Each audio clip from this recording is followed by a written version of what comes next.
हम लोग बेटा एवोल्यूशन पढ़ रहे थे और एवोल्यूशन में आपको हमने बता दिया था कि फेदर्स आइज़ का एवोल्यूशन के लिए आइज़ कॉम्प्लिकेटेड आइज़ का एवोल्यूशन कैसे हुआ, ठीक है। तो अब हम लोग ऑलमोस्ट इस चैप्टर के एंड पर हैं। अब हम लोग आज पढ़ेंगे इवोल्यूशन ऑफ फैदर्स, ठीक है। आपको इवोल्यूशन के बारे में मैंने सारा कुछ बताया कि इवोल्यूशन क्या होता है। हमने कहा था इवोल्यूशन बहुत ही स्लो चेंजेस होते हैं, यानी कि सीक्वेंशियल चेंजेस, यानी कि ग्रेजुअल चेंजेस होते हैं, यानी कि बहुत ही धीरे धीरे होने वाले चेंजेस होते हैं और जो कि वेरिएशंस की वजह से होते हैं। ये वेरिएशंस जनरेशन टू जनरेशन इकट्ठे होते चले जाते हैं, एक्यूमुलेट हो जाते हैं जनरेशंस में, और वही इवोल्यूशन कहलाता है। तो आज हम लोग क्या पढ़ेंगे बेटा, evolution of feathers. Evolution of feathers, evolution of feathers। तो इसमें आपको सबसे पहले ये ध्यान रखना है कि जो बर्ड्स हैं, बर्ड्स में फैदर्स होते हैं। जब बर्ड्स में फैदर्स का इवोल्यूशन हुआ था तब फैदर्स उनकी बॉडी पर थे, बर्ड्स की बॉडी पर।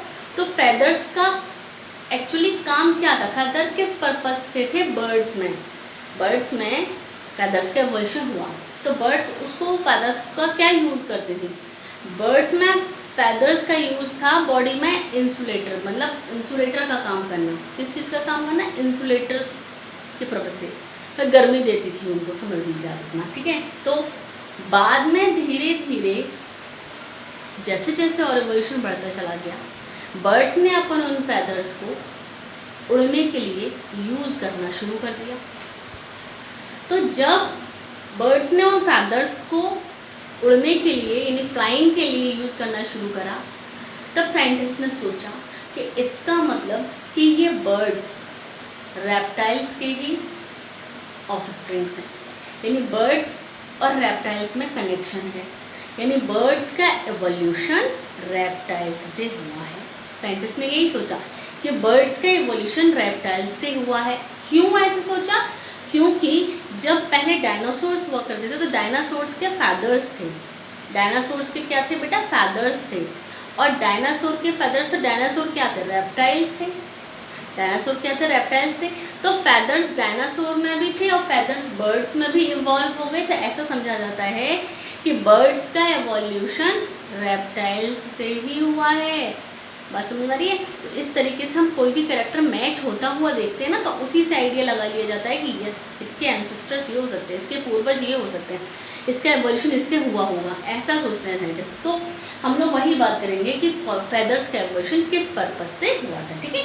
चलिए तो हम इसको लिखते हैं और इसके बाद हम लोग बहुत ही इंपॉर्टेंट टॉपिक पढ़ेंगे, that is artificial selection, evolution of artificial selection. चलिए तो पहले हम लोग क्या लिखेंगे बेटा, एवोल्यूशन ऑफ फेदर्स को लिख लीजिए, ठीक है।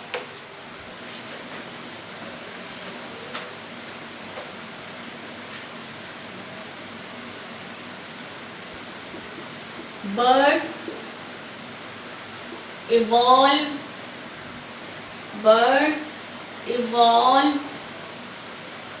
feathers. Birds evolve feathers as a means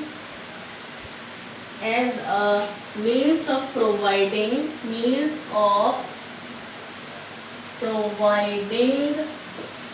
insulation,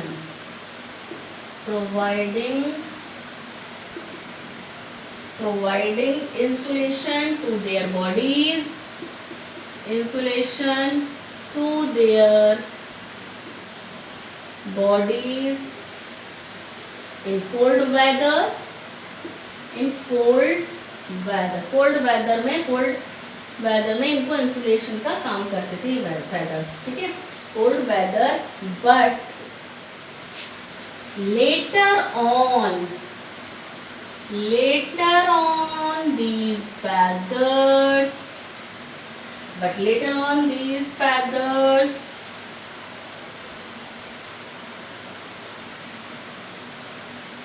used for flying, लेकिन बाद में तो ये उड़ने के लिए यूज किए गए, ठीक है। Even some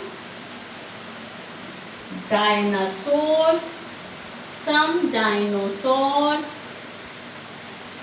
had feathers,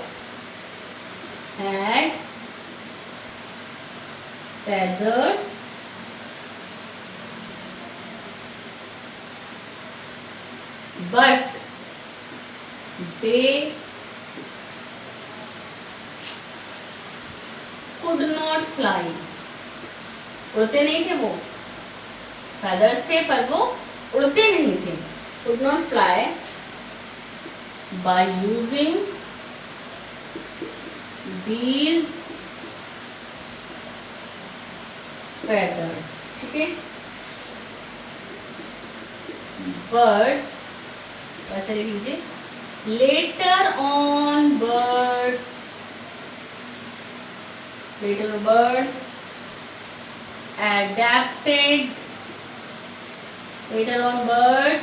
adapted their feathers for flying. बाद में बर्ड्स ने अपने feathers को flying के लिए यूज करना शुरू कर दिया.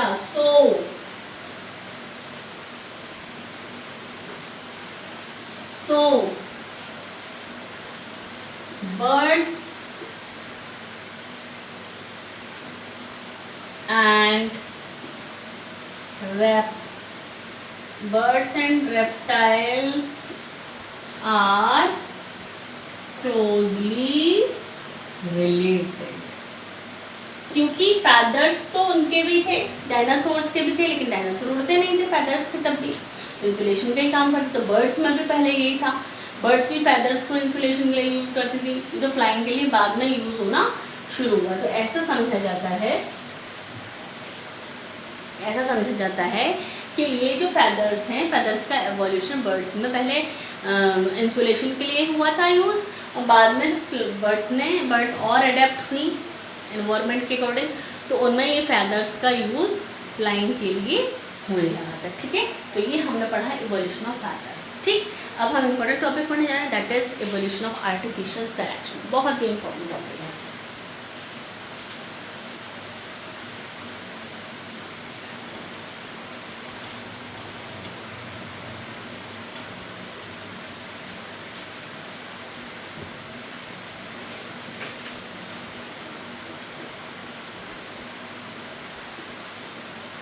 Evolution of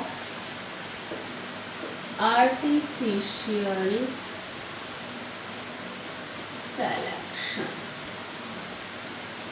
Evolution of artificial selection. पहली चीज तो बेटा आपको ये समझना है कि artificial selection क्या होता है.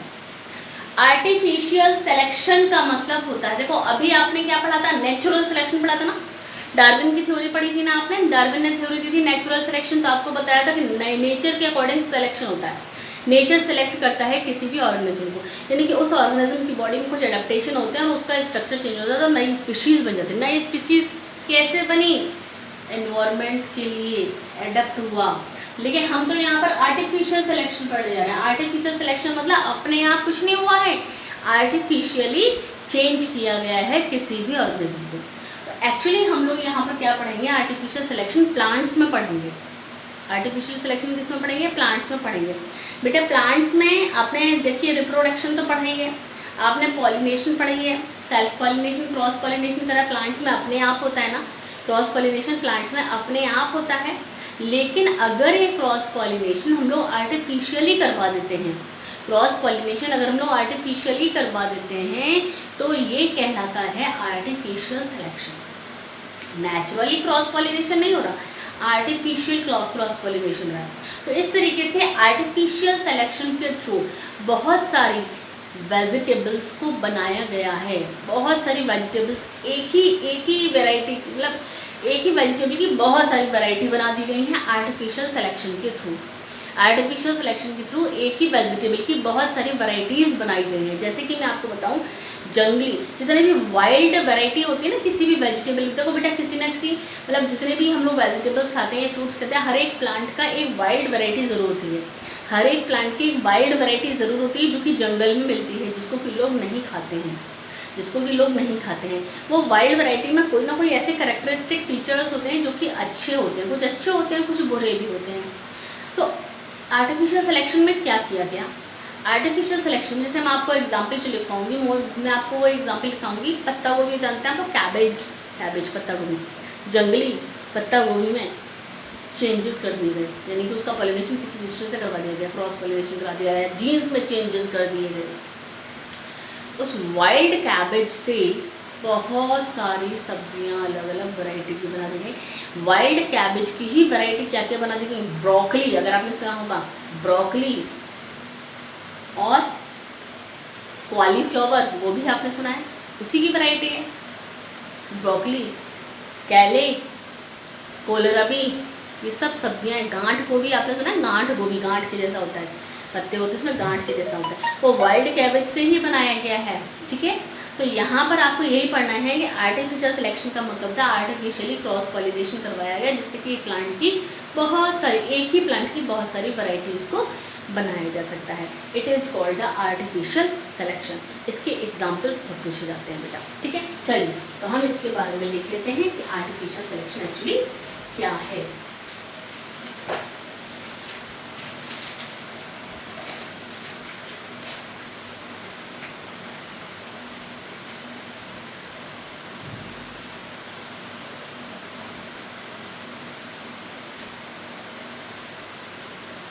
चलिए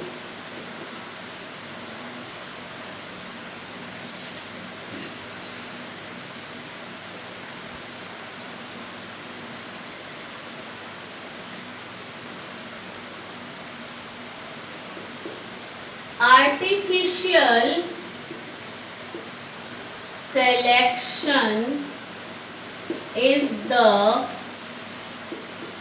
process of formation of different varieties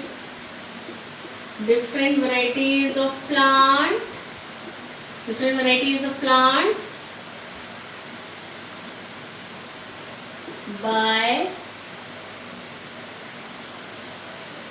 artificial cross pollination। Artificial cross pollination. चलिए अब हम लोग यहाँ पर एग्जाम्पल लिखते हैं इसका। ठीक है, चलिए, the production of vegetables like, कौन कौन सी लिख लीजिए, ब्रोकली,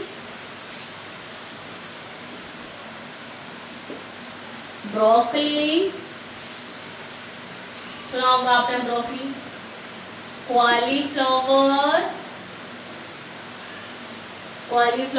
ब्रोकली, कॉलीफ्लावर तो वही है, गोभी जो होता है, ब्रोकली, कॉलीफ्लावर। ठीक है, और है कोहलरबी,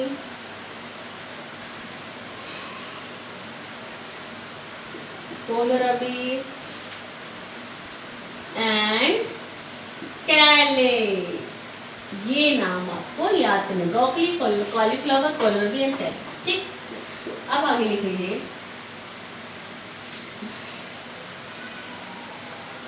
these varieties developed from the wild cabbage,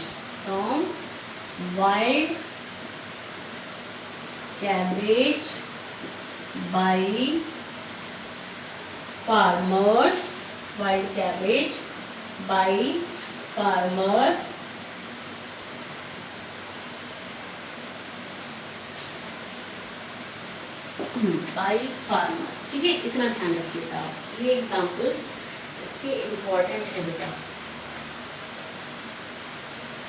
ठीक,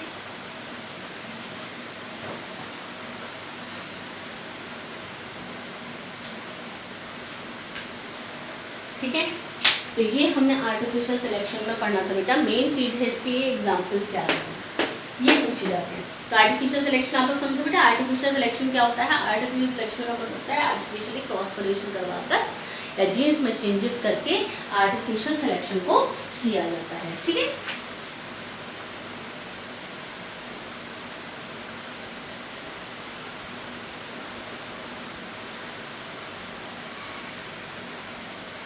चलिए अब हम लोग नेक्स्ट पढ़ते हैं।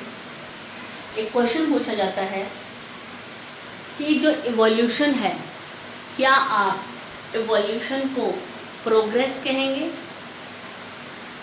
या आप इवोल्यूशन को रिजल्ट ऑफ प्रोग्रेस कहेंगे? बात समझ में नहीं है क्या? जैसे कि इवोल्यूशन हो रहा है, हम लोग एप से इंसान बन गए, तो ये इवोल्यूशन है, ये इवोल्यूशन है, हमें मालूम है। क्या ये एक प्रोसेस है या इवोल्यूशन को हम लोग रिजल्ट कहेंगे? ये किसी प्रोसेस का रिजल्ट है, क्या कहेंगे? क्या हम लोग इवोल्यूशन को प्रोसेस के इक्वल मान सकते हैं? क्या हम लोग इवोल्यूशन को प्रोसेस के इक्वल मान सकते हैं? ऐसा क्वेश्चन पूछा जाता है बेटा।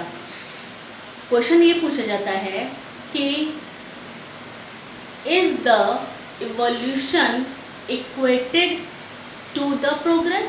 क्या इवोल्यूशन प्रोग्रेस के इक्वल है? क्या हम लोग इवोल्यूशन को प्रोग्रेस कहेंगे? ठीक है, तो हम लोग ये समझेंगे कि एक्चुअली इवोल्यूशन प्रोग्रेस है या प्रोग्रेस का रिजल्ट है।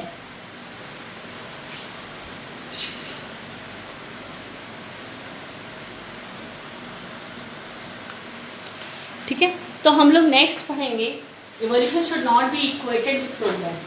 इवोल्यूशन को प्रोग्रेस के इक्वल नहीं रख सकते। इवोल्यूशन जो है वो प्रोग्रेस के इक्वल नहीं रख सकते। हम ये नहीं, अगर हम चाहें कि इवोल्यूशन को प्रोग्रेस कह दें तो सही है? नो, इवोल्यूशन को प्रोग्रेस कहना सही नहीं है। क्यों नहीं सही है बेटा? अगर हम इसको एक एग्जांपल से समझेंगे तो आप ये समझिए कि अगर किसी का भी इवोल्यूशन, सपोज हम लोगों का इवोल्यूशन जैसे कि मानते हैं कि हम लोगों का इवोल्यूशन चिंपैंजी से हुआ है, तो आप कभी देखेंगे ना तो चिंपैंजी की जो एक्टिविटीज़ होती है ना बिल्कुल ह्यूमन बींग्स के जैसी होती है।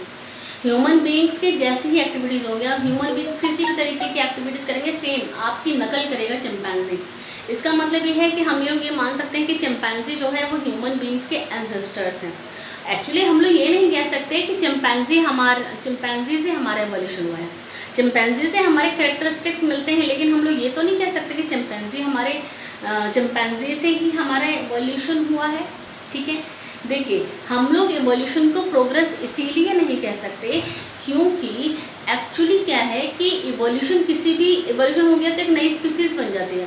तो इवोल्यूशन का मतलब है कि एक नई स्पीशीज़ का बनना। तो एक नई स्पीशीज़ जब बन गई तो क्या पुरानी वाली स्पीशीज़ ख़त्म हो जाती है?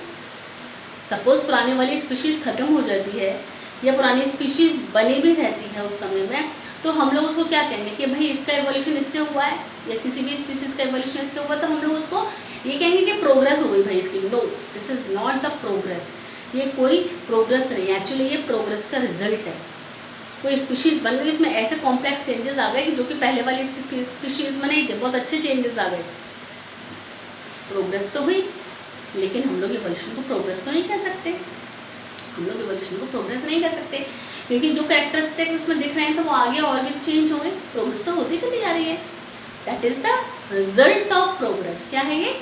Result of progress. तो evolution should not be equated with progress. Progress के इक्वल हम लोग इसको नहीं कह सकते हैं। ठीक है ना, तो ध्यान रखिएगा, एक दो लाइन लिखेंगे इसके बारे में। There is no real progress, there is no real progress in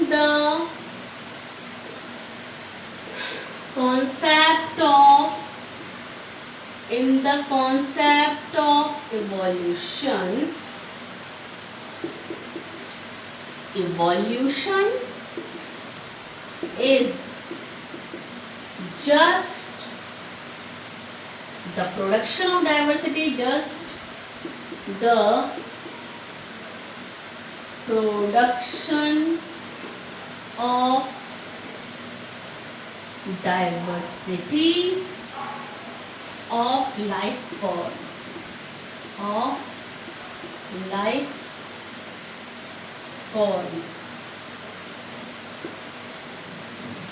life forms by natural selection, ऐसे लिख लीजिए, बाय नेचुरल सिलेक्शन। ठीक, चलिए इतना लिख लीजिए इसके बारे में बस। ठीक, तो हमने ये कहा कि इवोल्यूशन को हम लोग प्रोग्रेस नहीं कह सकते हैं, इवोल्यूशन को प्रोग्रेस नहीं कहा जा सकता है। ठीक है, इसको ध्यान रखिएगा, ऐसे एक आध क्वेश्चन पूछा जाता है जब भी। चलिए ठीक, तो हमने इवोल्यूशन की बात की है। अब हम लोग नेक्स्ट पढ़ने जा रहे हैं बेटा ह्यूमन इवोल्यूशन। क्या? Human evolution. आपको मालूम है कि ह्यूमन का इवोल्यूशन जैसा मानते हैं कि एप से हुआ है, तो एक्चुअली इसके भी तो कुछ ना कुछ सबूत मिले होंगे।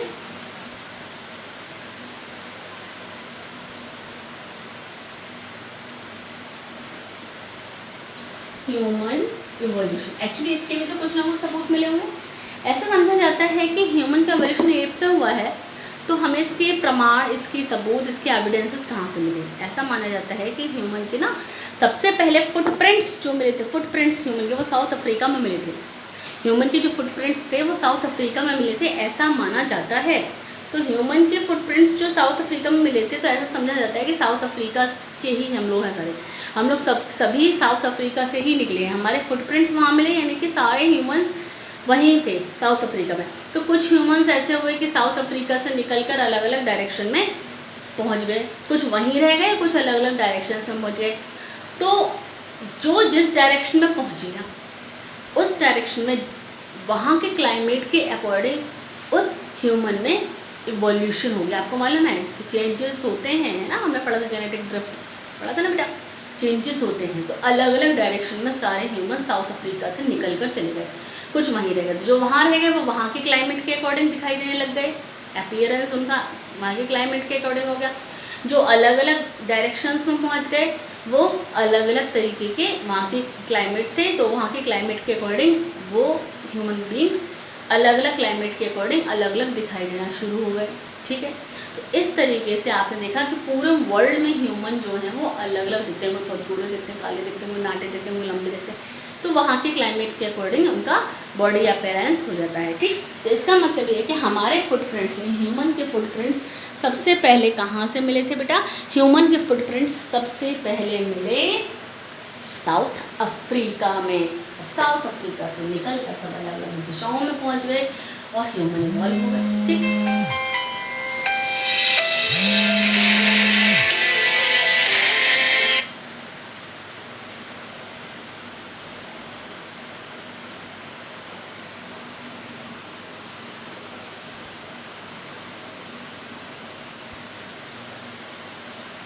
चलिए ह्यूमन एवोल्यूशन को लिखते हैं।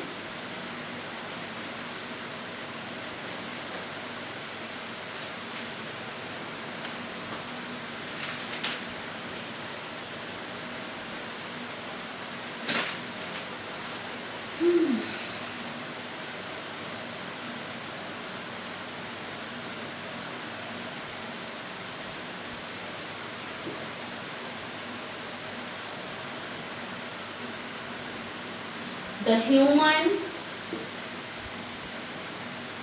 races, the human races were identified, the human races were identified on the basis of, on the basis of their skin color, their skin color, on the basis of their skin color and named as white, black, skin की colour अलग अलग है human के, yellow, brown. ठीक,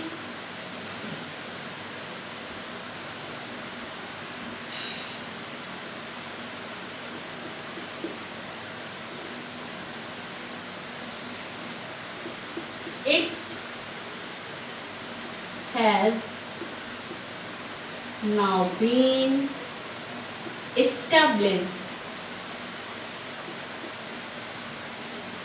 by research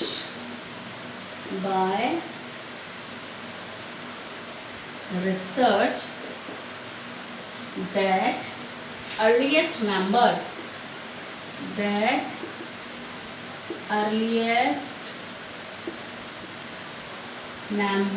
of the human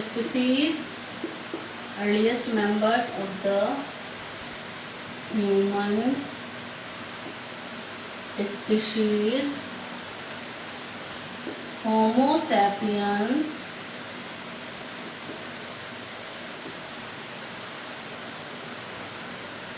came from Africa.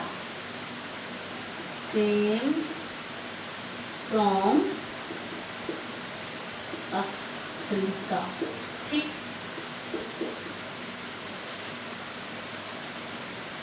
Our footprints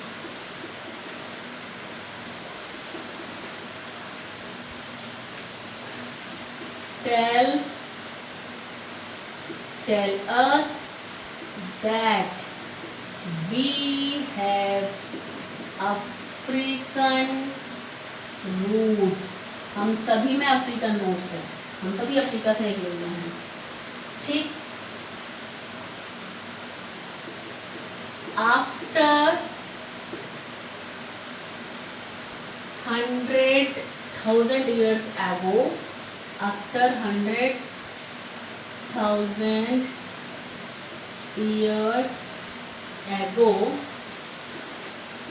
some of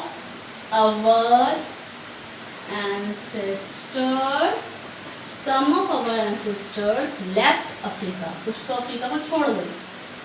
Left Africa while others stayed back.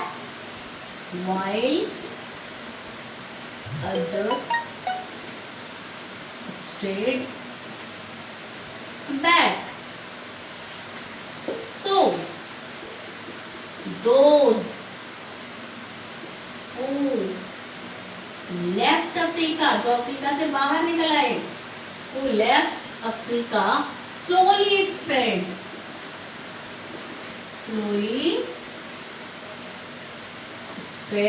across the whole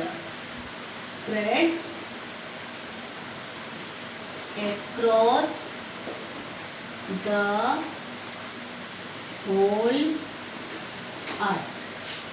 ठीक. तो इस तरीके से ह्यूमन का इवोल्यूशन हुआ. जो अफ्रीका में थे वहीं के जैसे हो गए और कुछ तो पूरे अर्थ पर इधर उधर फैल गए. इस तरीके से ह्यूमन का इवोल्यूशन हुआ. ठीक. अफ्रीका से हमारी फुटप्रिंट्स मिले तो ऐसा माना जाता है हम सभी में अफ्रीकन रूट्स हैं. ठीक है बेटा. तो ये ह्यूमन इवोल्यूशन हुआ. अब हमारा इस चैप्टर का बेटा एक टॉपिक रह गया है. नेक्स्ट लेक्चर में हम लोग उसको कंप्लीट करेंगे, ओरिजिन ऑफ लाइफ. ठीक है बेटा.